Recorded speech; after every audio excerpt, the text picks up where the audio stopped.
Well, thank you, Mr. Chair. Chief, thank you for being here today and making yourself available for this. And I want to make it clear to everyone as we go forward.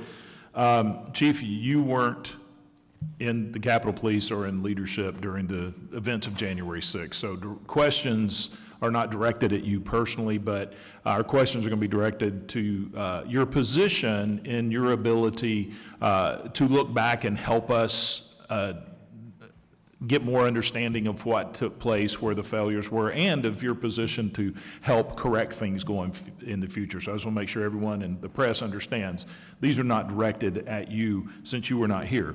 My first question is regarding after-action reports. Now, during the congressional baseball shooting, which I was there, I was on the field, the Capitol Police after-action report of that event was nearly 40 pages long, and it involved only 2 Capitol Police officers. But the after-action report following January 6 was less than 30 pages and involved virtually every officer in the Capitol Police. Can you explain how the disparity there? I mean, it would seem to me that we would have volumes of after-action report. So in a word, I can't. However, what I can say is that there were over a dozen after-action reports related to January 6th, and they specifically talked about intelligence failures, leadership failures, equipment failures, training failures, planning failures. So you had reports that sort of looked at a sort of a very narrow piece of the failures of January 6th, and I think that is the reason that there were so many of them. Were these Capitol Police originated reports, or are you talking about the reports from the Senate investigation and the Republican investigation? I know that Mr. Papalescu, is that close enough? I know that some of his folks submitted reports, but are there other reports which reports are you referring to? Well, I'm actually referring to the Inspector General reports and the other after-action reports that were done. If you're talking about the internal after-action reports? Yeah, I mean, the only after-action report that I have seen from the Capitol Police was a 28-page report. It was very vague. Yeah, and I really can't speak to that. Yeah, I just want to make sure that we're not missing something that we're looking into. Also, I want to thank you for working with our subcommittee and providing us with the radio recordings from that day. I think that'll be helpful in us in getting a better handle on where things are going. Were these recordings, and these are the radio transmissions from that day, were they provided to any other congressional committee, federal agency, or any other entity, to your knowledge?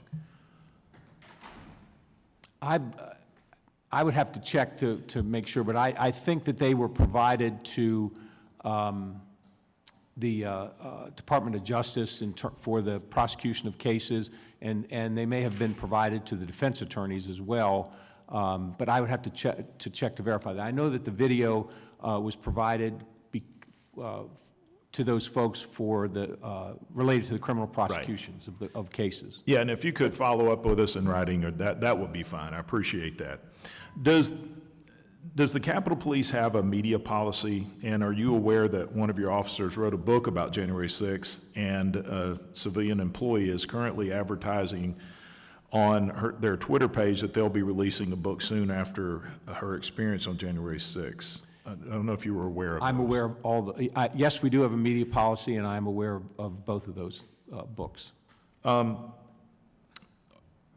Is there any type of action being, I mean, are they in violation of your media policy, I guess, first question.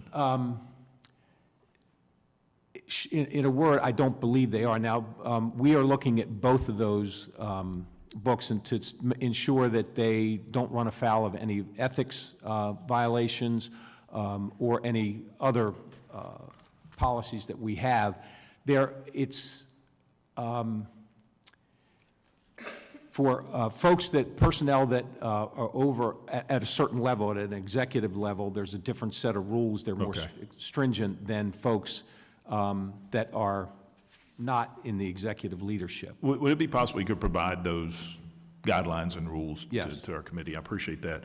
Another question, are officers and employees required to report outside income earned from the book sales or any other employment they may have? They're required to get any outside improvement, or outside employment approved by the department. I don't believe that we look at the money that they make from their Okay, outside. so if somebody does have other employment, they have to report that? or Have to get- report that, and it has to be approved by the department, yes. Okay. I see my time is up. The other questions I'll pick up on round two. Thank you, Chief. Appreciate it.